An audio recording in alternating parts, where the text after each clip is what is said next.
I have some good news for you, but first of all, if you are still infected with the MAGA pandemic, please just go ahead and scroll up. You won't like this. But for the rest of us who have had the vaccine against the disinformation, the House seems to have figured out what the shutdown, or they're admitting to themselves what the shutdown is really about with our government. It's about a healthcare fight. It's not about the things that MAGA Mike Johnson and the Republicans have been spewing from afar because they're afraid to convene. That's about the Epstein files. We all know that. But here's what it's really about for Democrats. You want democratic participation? You have to give something. That's the way our government was set up. You have to work together. It's not one party take all the power and force the other party to do whatever they want to do, because then the pendulum swings and now the other party has all the power and it's a never-ending cycle. This is about healthcare. Democrats have been very straightforward, and they've actually been very good at messaging, which is a shock to me, which is that we cannot afford the Obamacare subsidies to go up. The reason is it will make healthcare 2 to 3 times more expensive. Your premiums, can you imagine if your premium is, say, $300 or $400 a month? Now it's $800 or $1,200 a month or more. What the Republicans on the MAGA side are trying to do is kill healthcare. They don't want the federal government to be involved in any aspect of our lives, including the things that they're supposed to do. Take, for example, Donald Trump's refusal. The Mad Red Hatter just can't do anything to help people. So he didn't want to release the funds that are set aside for SNAP benefits in the event of a shutdown, because this happens all the time, especially when he's president.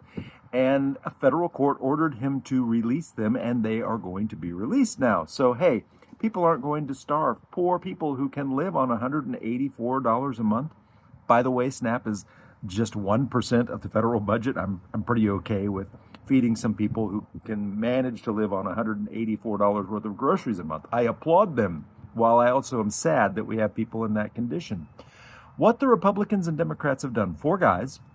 The Republicans are representatives from Nebraska and Colorado. The Democrats are from New York and New Jersey. And they've come together and they've worked out a compromise. Remember when this wasn't a bad word that you didn't say out loud?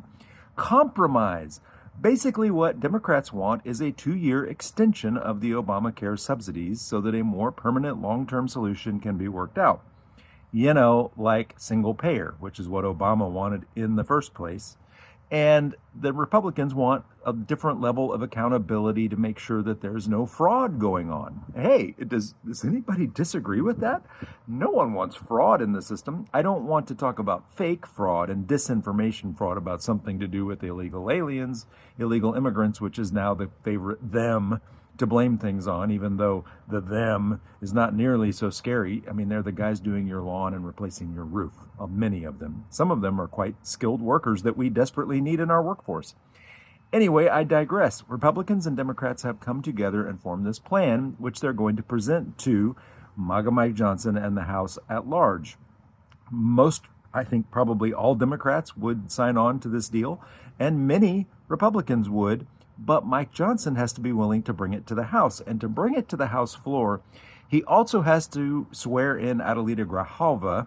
That's a whole nother can of worms, because that would mean she is the 218th signatory on the document that would require the release of the Epstein files. It would then kick it to the Senate. The Senate Republicans do not want to go on record opposing it, as they would have to please the Mad Red Hatter. But hey, we have a sign of people working together. Marjorie Taylor Greene has started to figure out, she's recovering from the MAGA pandemic. I think she took the disinformation vaccine. And if it can work for her, it can work for almost anyone.